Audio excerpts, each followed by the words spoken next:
Ya, smart listener untuk menekan penyebaran COVID-19, berbagai upaya yang dilakukan oleh pemerintah ya, seperti dengan adanya 3T yaitu tracing, testing dan juga treatment. Kemudian adanya PSBB, kemudian berlakunya PPKM ya.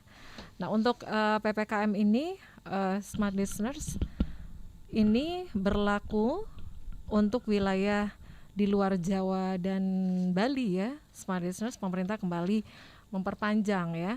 Ini merupakan yang keempat kalinya, yang dimana kita tahu untuk yang ketiga kalinya itu berakhir di tanggal 23 Agustus 2021, dan baru-baru ini pemerintah baru saja memperpanjang untuk wilayah di luar Jawa dan Bali itu. Smart listeners itu masih berada di PPKM level 4, dan untuk perpanjangannya itu mulai tanggal 24 Agustus dan berakhir 2 pekan, yaitu berakhir di tanggal 6 September 2021. Smart listeners, untuk pagi hari ini kita akan memperbincangkannya bersama dengan beberapa narasumber yang tentunya saya akan hadirkan pagi hari ini. Seperti biasa di Makassar Insight, kami akan membahas satu isu yang tentunya ini hangat diperbincangkan untuk saat ini. Di studio saat ini, smart listeners, ini sudah hadir narasumber kami, dan ya untuk pagi hari ini saya tidak sendiri ya, smart listeners, saya bersama dengan rekan Emil Faris di sini. Selamat pagi rekan Emil. Ya, selamat pagi Mirza, apa kabar? Alhamdulillah baik. Ya, ini kita selalu menyapa keluarga ataupun teman-teman atau siapapun itu dengan salam sehat selalu ya. Bagaimana Pak Iqbal? Ya, karena ini memang kesehatan sangat penting sekali di masa-masa pandemi corona ini. Kita harapkan semuanya pada sehat, dan tentunya kegiatan-kegiatan juga bisa berjalan dengan baik nantinya juga kalau kita sehat. Iya, baik. Selama ini pemberlakuan PPKM ya level 4 ini kembali diperpanjang. Ini tentu ada yang berbeda ya dari PPKM sebelumnya, kemudian masuk di PPKM perpanjang yang 2 pekan ke depan ya, dari tanggal 24 hingga tanggal 6 September ya. Untuk saat ini, kalau sebelumnya PPKM-nya itu pusat perbelanjaan terkhusus mall itu benar-benar ditutup ya, tapi kalau sekarang ini itu ada kebijakan yang dilakukan oleh pemerintah. Dan kita akan membahasnya untuk pagi hari ini seperti apa aturan pemberlakuan aturan PPKM level 4 di Makassar. Kita akan membahasnya, Emil. Untuk pagi hari ini kita sapa dulu narasumber kita pagi hari ini. Di sini ada Bapak Pak Iqbal Asnan, PLT dari Kepala Satpol PP Pamong Praja. Assalamualaikum warahmatullahi wabarakatuh, Pak Iqbal. Waalaikumsalam warahmatullahi wabarakatuh. Ya. Kemudian juga ada dari Telkom ini, saya coba tunggu dulu. Ya, selamat siang. Assalamualaikum warahmatullahi wabarakatuh. Pak Irham. Assalamualaikum. Waalaikumsalam warahmatullahi wabarakatuh. Selamat siang. Ya, selamat siang ya. Pak Irham ini jauh-jauh dari Gorontalo, tapi berhubung karena kita juga menginginkan ataupun kita ingin mengetahui terkait dengan aplikasi Peduli Lingkungan, jadi beliau kita undang langsung by phone aja ya. Peduli Lindungi. Peduli Lindungi. Bukan Peduli Lingkungan, tapi Peduli Lindungi. Oke. Pak Irham, ditahan dulu ya. Kita menyapa lagi untuk narasumber lainnya yang insya Allah juga akan bergabung nanti. Ada Mbak Mega. Beliau adalah Media Relation Kala Group. Oke. Ditahan dulu Pak Irham, kita ke Pak PLT dulu, Pak Iqbal. Ya. Baik, Pak Iqbal, ini seperti yang diinformasikan ya bahwa PPKM level 4 ini kembali diperpanjang. Mungkin bisa memberikan sedikit gambaran Pak untuk pemberlakuan aturan selama PPKM level 4 di Makassar ini seperti apa Pak Iqbal? Jadi memang ada sedikit perubahan terkait dengan perpanjangan ini PPKM level 4 di Kota Makassar. Jadi mungkin saya ralat dulu sedikit. Kalau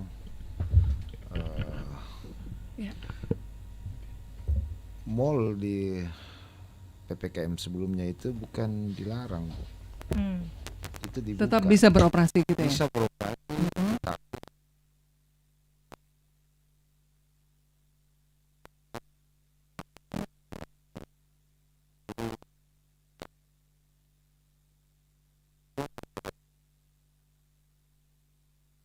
dibuka juga. Mm-mm.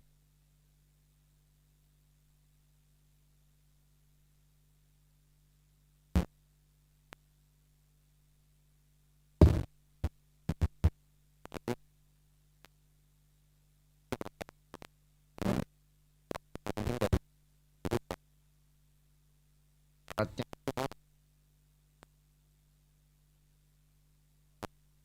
kasih ini apa Peduli lindungi. peduli lindungi. Iya. Kemudian dari Dia dengar ini. pertemuan antara pemerintah kota, dalam hal ini Pak Wali Kota, melibatkan semua unsur termasuk asosiasi mall dan usaha di Kota Makassar itu menyepakati bahwa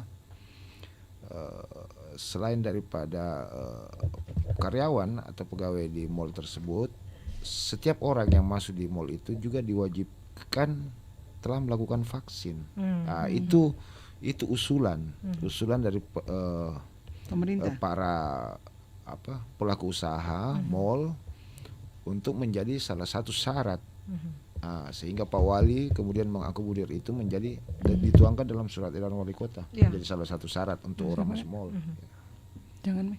Iya. Ini dari surat edaran wali kota Pak ya yang dikeluarkan. Ini apa lagi Pak yang memang harus yang bisa kita lihat ya untuk peraturan wali kota ya? Sebenarnya hampir semua tidak terlalu berbeda. Tidak terlalu berbeda, hanya dalam surat edaran wali kota kali ini, dalam perpanjangan PPKM ini sedikit memberikan kelonggaran Ya. kepada pelaku usaha, lebih memberikan kelonggaran ke pelaku usaha, tetapi juga memberikan penekanan terhadap sanksi, terkait sanksi, sehingga misalnya dalam satu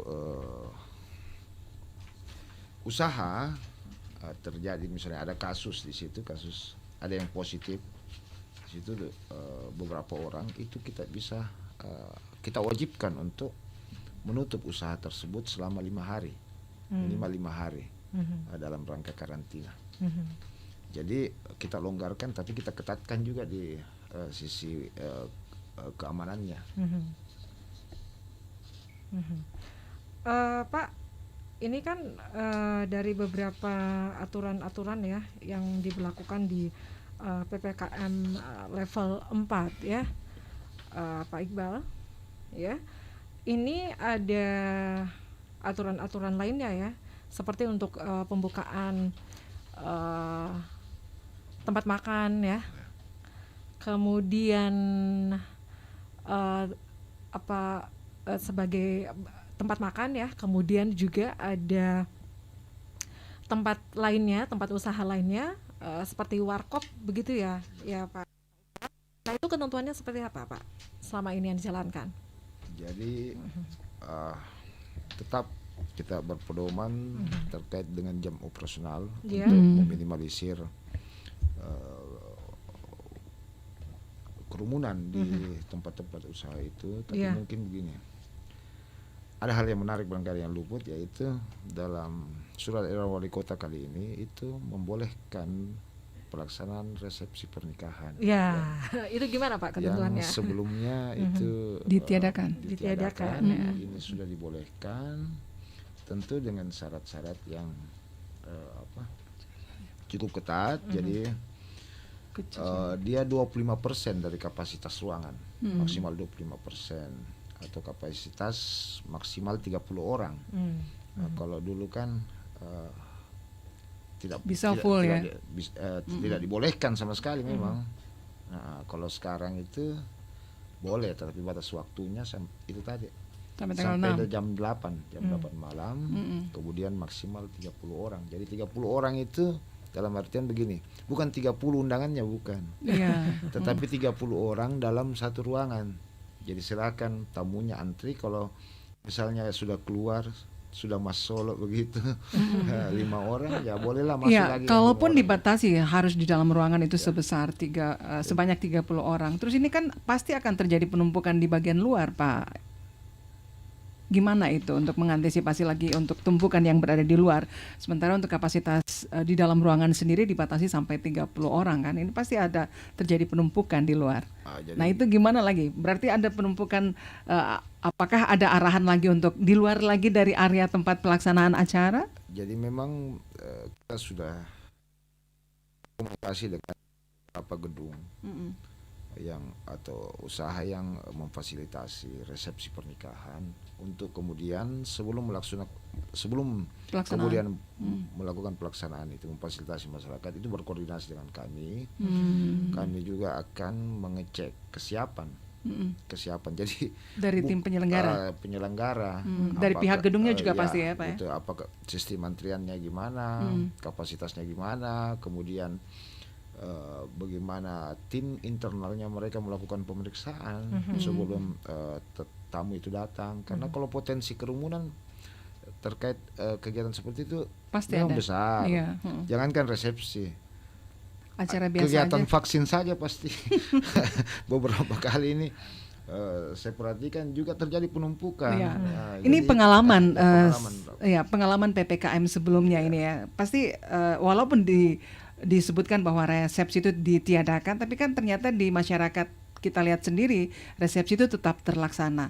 Nah, dari pihak Satpol sendiri untuk untuk mengatasi hal-hal di kegiatan tersebut, apakah memang dilibatkan juga, Pak?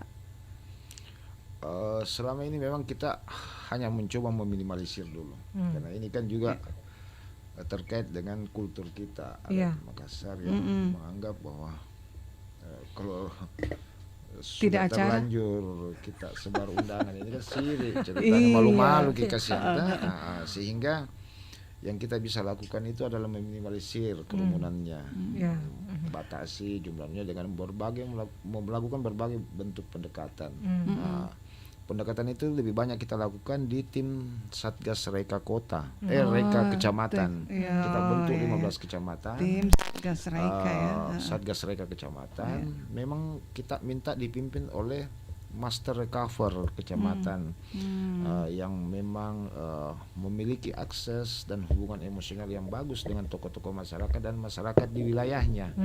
Pelibatan juga kita lakukan kepada aparatur keamanan di tingkat kecamatan seperti pihak kepolisian Polsek, TNI Koramil, kemudian Forkopimda gitu ya. Forkopimda di tingkat kecamatan. Forum Komunikasi Pimpinan Daerah. Baik. Oke. Baik, kita ke Pak Irham. Halo Pak Irham. Halo Pak Irham. Iya, iya. Yang mana ini? Suaranya agak masih kecil ya. Coba pakai telepon biasa. Saya telepon ya, sebentar ya Pak Irham ya. Tunggu. Kecil suaranya masuk di ruang siaran. Oh iya. Oke. Saya tutup dulu ya Pak Irham ya. Sebentar saya hubungi kembali ya. Oke. Baik, smart listener, sambil kita menghubungi Pak Irham ya. Ini nanti beliau yang akan menginformasikan terkait dengan adanya aplikasi Peduli Lindungi itu sendiri. Pak. Oke. Kita Ya. ke Pak Iqbal dulu ya. Iya. Pak Iqbal udah kembali. Baik, Pak Iqbal, kemarin ini kan mall ya, seperti diinformasikan bahwa mall tetap buka, tapi untuk supermarket ya itu diperbolehkan ya. Tapi untuk saat ini semua itu kembali dibuka. Dari hasil pantauan dari Pak Iqbal sendiri itu seperti apa, Pak?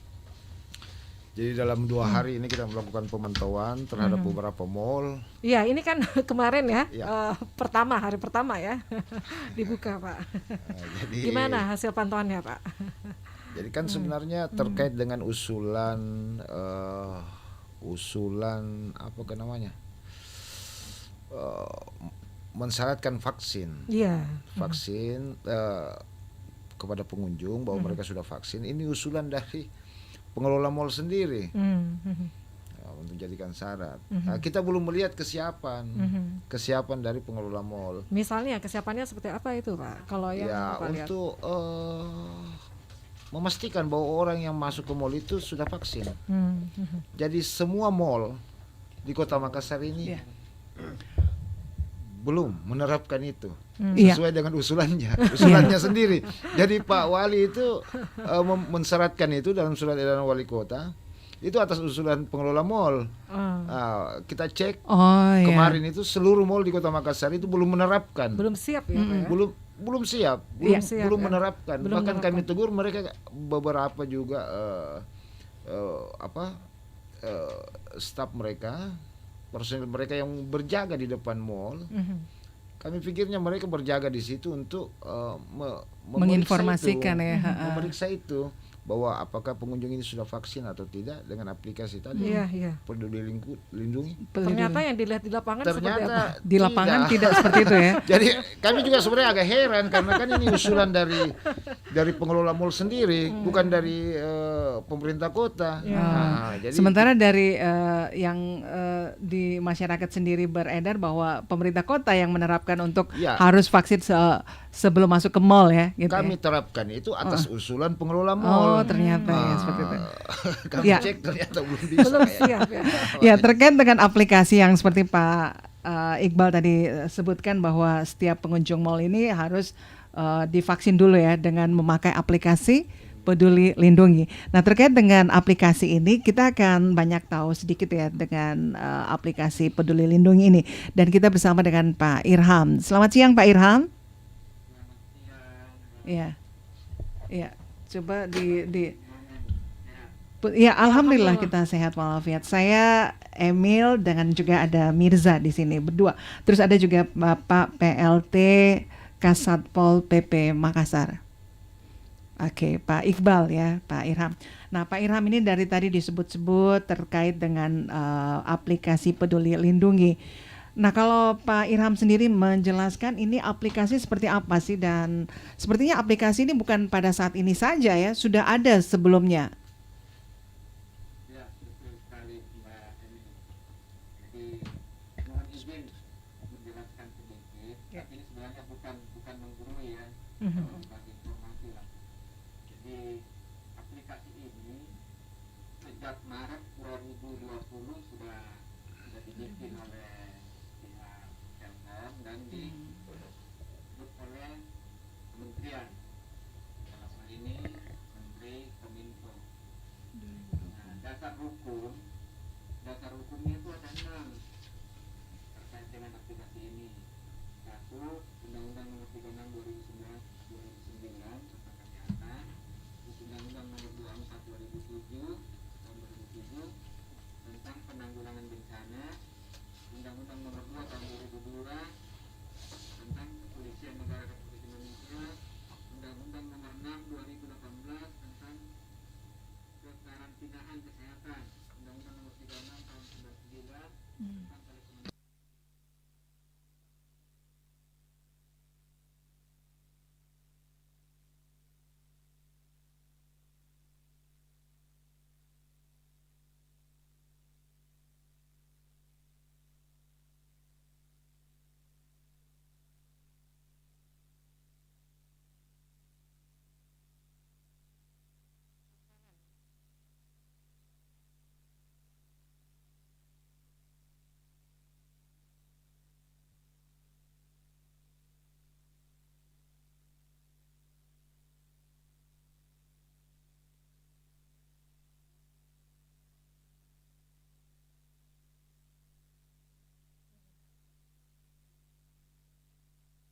Kalau kita gunakan aplikasi ini ada beberapa menu di dalamnya, yaitu ada menu statistik, ada pendaftaran vaksin, dan menu untuk scan QR code-nya untuk vaksin kita yang masih manual.